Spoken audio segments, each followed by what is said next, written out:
Hey, sports fans, PBD Sports Chaos. We have a pretty good weekend going on. We get the NFL Combine. We'll talk a little bit about that. We get the trade, not the trade, the tag deadline. Excuse me, the tag deadline. You want to play tag, PB? Coming up on Tuesday. We got a couple of predictions we think might happen with that. We're also going to talk about what just happened with the NHL trade deadline. That's where I was going. Who was the winner in the trade deadline game? We'll talk about that. And then we have a little competition, a little debate. Which Boston team will win a sports championship this winter? Celtics, Bruins, neither or both. We'll talk about that as well. PB, a couple of housekeeping items, though. First of all, speaking of the Bruins, did you see what Linus Ullmark did last week in the game? The one only ever to score a goal. That was awesome. So friggin' awesome. And by the way, a college kid did it last night. I forget what game it was. I saw it this morning on Sports Center. So last Saturday and tonight, the week ended on with the week began and the week ended with goalie scoring. That was awesome. That's awesome. Yeah. Hey, by the way, you have to be happy. Your favorite quarterback of all time got cut. Yeah. Carson Wentz. Carson Wentz, love it. Does he go right to the XFL? Do you think he gets another shot in the NFL? Man, he hasn't really done much since his first season. I don't. To me, he's scrap metal at this point. I think he's got a better chance of going to the XFL. He goes from the Commanders to the Defenders, right? Right. In the XFL, right? There you go. There you go. Did you watch any of the games last week? I did not watch any of the games. I looked at some of the scores and stuff, but I caught a little bit of the action. You know what? I'm a hit or miss on it. You know, if I got nothing to do, I'll watch it. I'll put it on. It's all right. Yeah. It hasn't been disappointing. I'll say that. MLB, we talked about this last week, the rule changes. Apparently, it's already working out. I mean, they've shaved 23 minutes off of games. We had a game end on a batter getting called a third strike because he wasn't set in the box yet last week. Ended the game on that with the bases loaded. He thought he had a walk. He thought the pitcher was too long, and it was really him that was too long. That was kind of wild, I thought. Yeah, I mean, I like what they're trying to do. I find it right now, a lot of the hardcore baseball fans tend to be people in our generation. And when you talk to the younger generation, kids like let's say, late teens into the late 20s, early 30s, you ask them if they like baseball. And typically they say, no, I don't watch it. I don't really they're not into it. So something's going to change. Otherwise, it's going to be a dying breed, I heard Michael Kay from the Yankees on the Yes channel, right? Yes Network, I'm sorry. He was on First Take with Stephen A. the other day. He says his own 8-year-old doesn't even watch the games that his father's calling.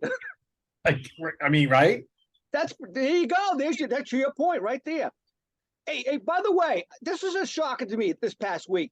Manny Machado, earlier this spring, he threatened to opt out of his contract. He had a 10-year, $300 million contract he signed, I think, 3 years ago. He had an opt-out this season. He was going to opt out, so they re-signed him for 11 years at $350 million. He will be 41 years old. I mean, that's crazy, isn't it?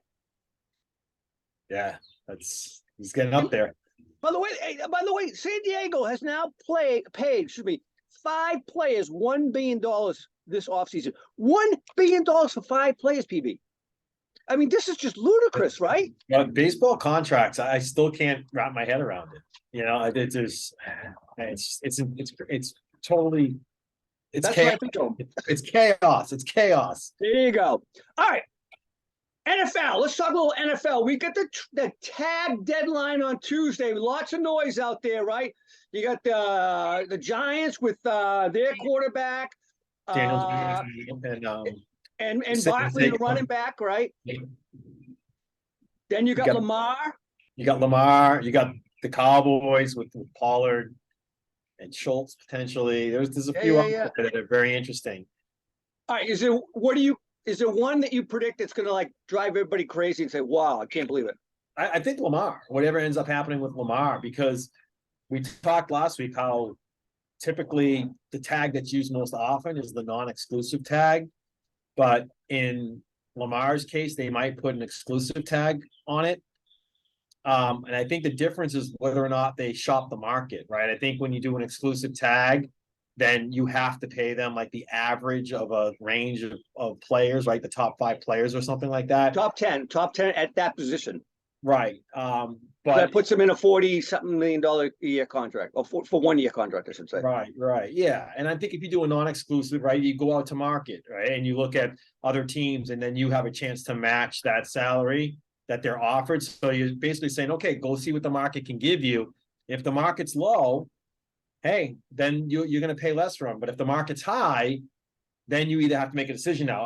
I'm not going to pay him that, so I'm going to let him go to that team, which that other team has to, if they have an offer to him, and they have to pay him. You can't fake out another team and say, oh, I'm going to put an offer just to screw someone else's cap up and make them pay more for him. Because if the team denies it, you're stuck with that player once you give him the offer, right? Correct.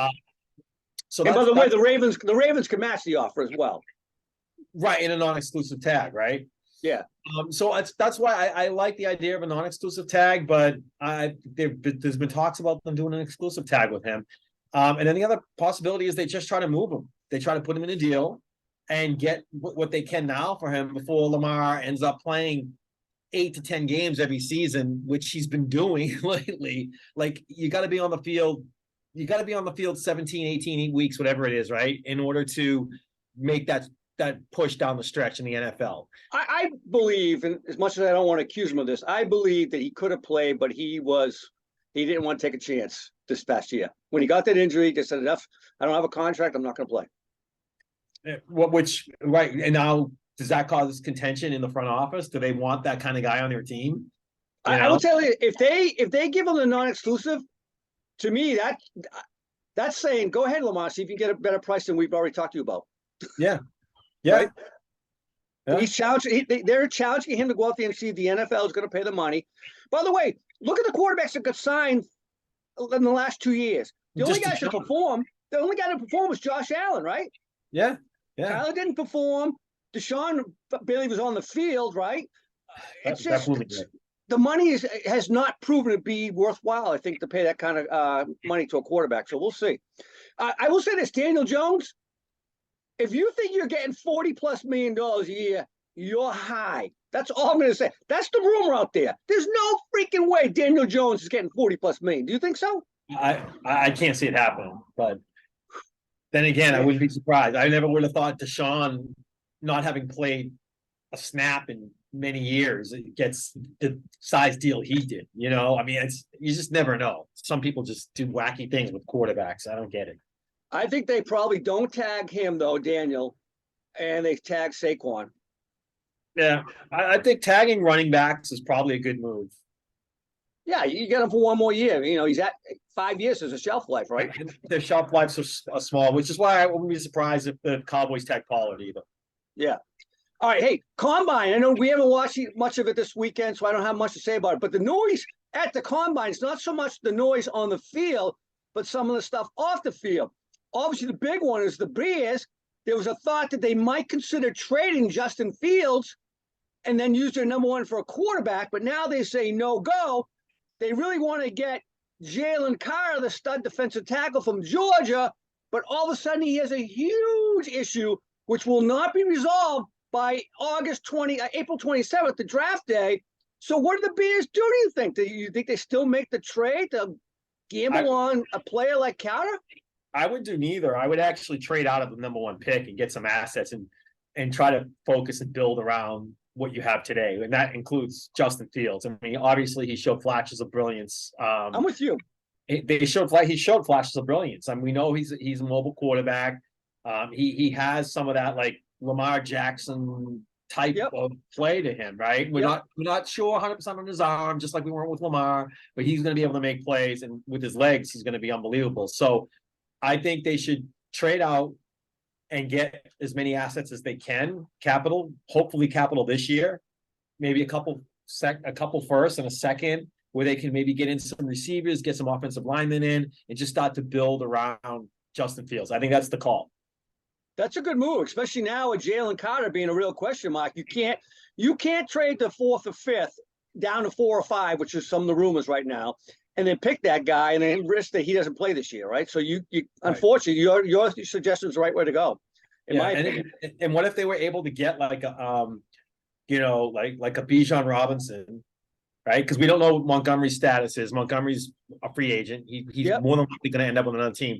Then is Khalil Herbert your guy? Is he a every down workhorse back? Probably not, right? So if you can bring a guy in like Bijan, who might go in the late teens, 20s, let's say, and then also latch on to one of these top 5 receivers like a Quentin Johnson or a Zay Flowers or a, you can also do that in that 20-ish range. So if you can get out of that one, get 2 picks down there, bring in a stud back and a really good receiver to put on with Mooney, now you get yourself a nice little offense there with Justin Fields. I would agree. I agree. I love Quentin Johnson from TCU, man. I think he's a real deal. And by the way, Zay Flowers, I've seen that kid now for 4 years, and I love the kid, man. He's gonna be a Wes Welker, Julian Edelman type in the NFL with more speed.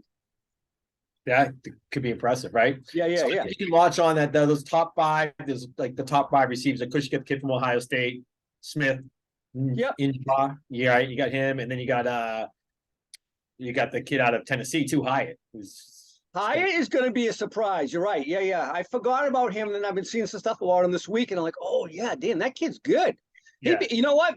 The Pats would be lucky to get a guy like that. He would be a huge help for Mac Jones, right? Yeah. And these are guys you could probably get late first, maybe even early second, some of them, right? But yeah, agreed. Yeah. All right. We also had the NHL trade deadline. Yesterday was a trade deadline. We already know last week when we talked, the Bruins had already made 2 big moves, and those are already paying off. I mean, the kid, the goalie, Orlov, I mean, not the goalie, I'm sorry, the defenseman, Orlov, right? That's his name? Yeah. He's been playing awesome. He's had like 3 goals in 4 games. He's been unbelievable. The big forward's done well. And then they go out on Thursday, and they get Tyler Bertuzzi from Bertuzzi, I think is how you say it, from the Red Wings. Yeah.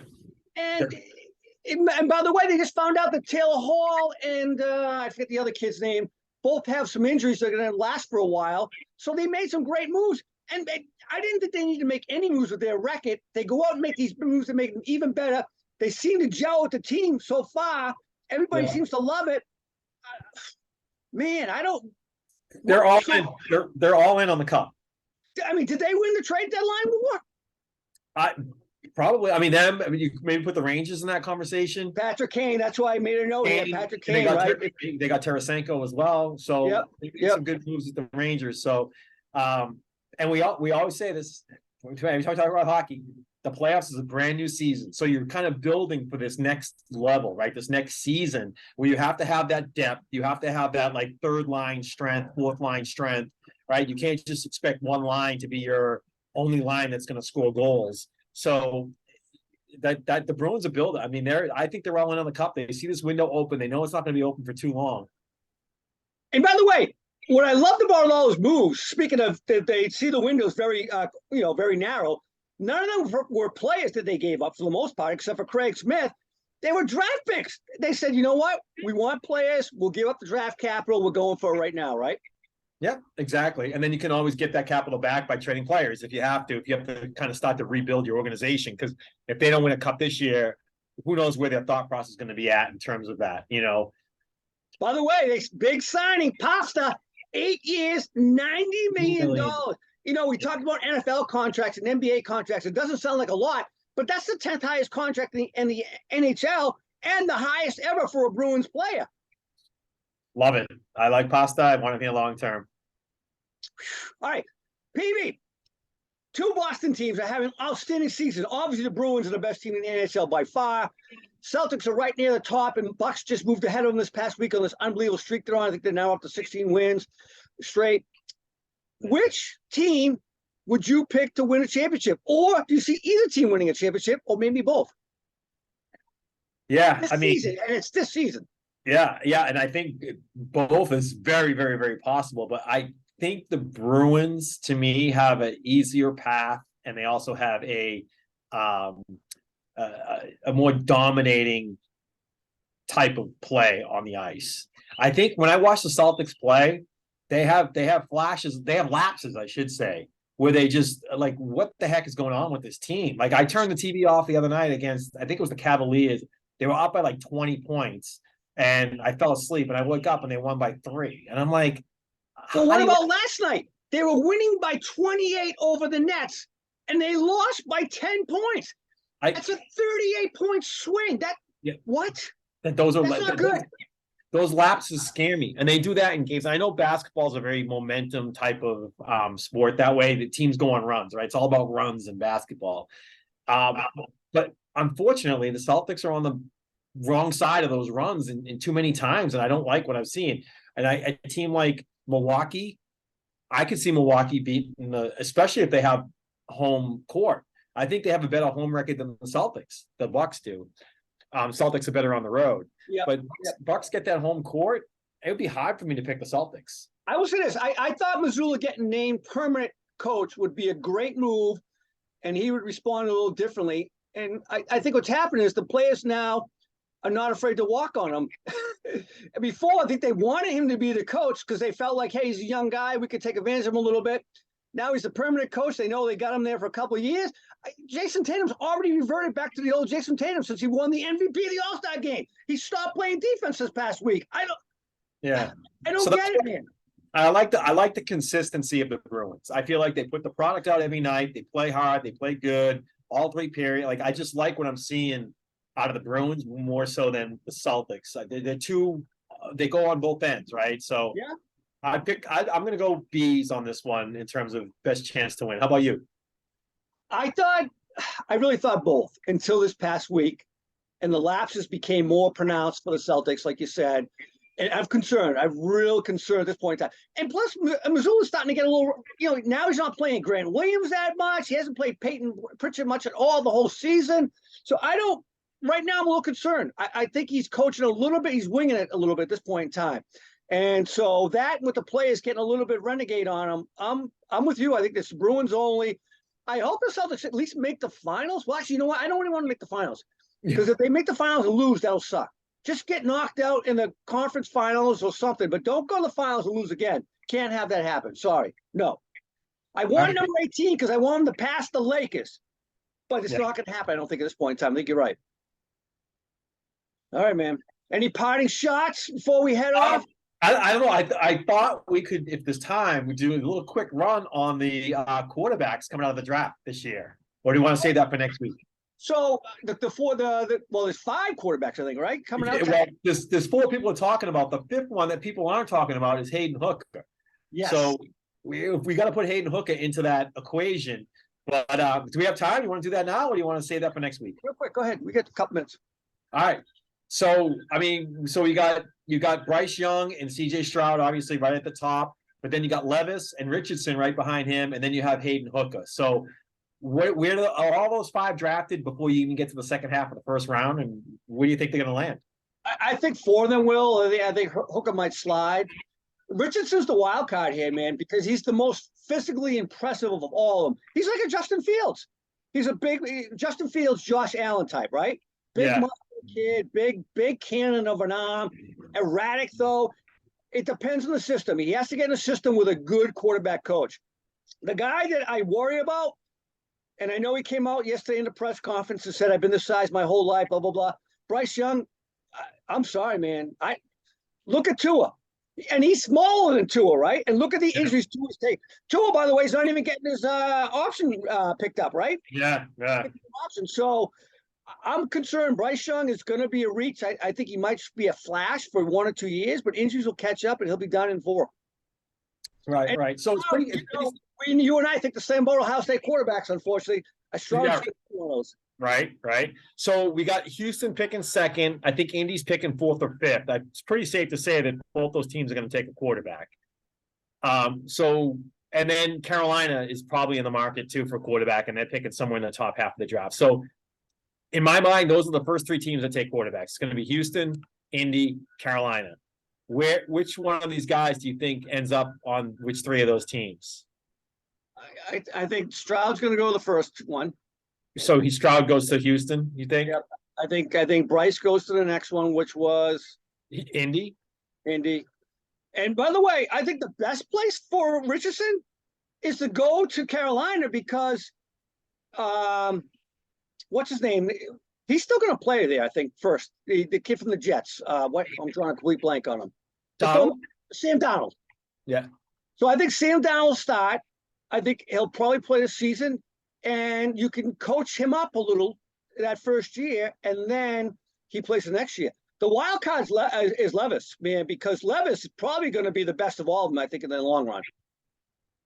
Yeah, and like you said, it's hard because you got to really see where their landing spots are, right? Because there's some systems that just like we obviously have seen over the years. The Jets is not the right team to be on if you're a quarterback. They just can't. They can't. Well, they can't. I mean, they can't make a quarterback situation. It's been going on for decades, not just like recently. You go back to Mark Sanchez. You can go back to even Geno Smith, right? They just can't handle a top quarterback in that system. So, yeah. The last all-pro quarterback was Joe Namath, the Jets. There you go. There's your point, right? Yeah. So I got to see where these people land. Yeah, I would. Levis is the one. I mean, obviously Richardson, he's got all the upside, but I think Levis is the guy that's going to shock. And if he gets in the right system, you know, a little bit like Kenny Pickett landed with the Steelers last year. Yeah. That was a good place for him to land, you know. And if Levis gets a break like that, because he is a stud, he is a really good quarterback. And then you got Hooker. So we got to talk about him for a second. That kid was having the best year of all until he got hurt for Tennessee this year. Yeah. He's got a big arm. He's athletic as well. I don't know what his injury status is. I think he's still recovering, if I'm not mistaken. That's why he's not getting a lot of pub. But that guy's going to be – someone's going to get a sneaky surprise at the end of the first round with Hooker. Yeah. Yeah. I love the Ravens and Lamar, right? They took him at the end. Yeah. Ravens. I mean, where are the landing spots? Where like Green Bay grabs him or Las Vegas grabs him or, you know what I mean? A team like that, maybe? Well, if Green Bay grabs him, then we just found out all we wanted to know about Jordan Love, right? Yeah, right? Yeah. So, all right. I can't wait. You brought up the quarterbacks. Nice. We'll wait. Hey, by the way, they're on tomorrow, so we can talk about it a little more next week. Right. Yep. They're doing the combine. Sunday's their day. So good stuff. Man, awesome. All right, PB, I'll talk to you soon.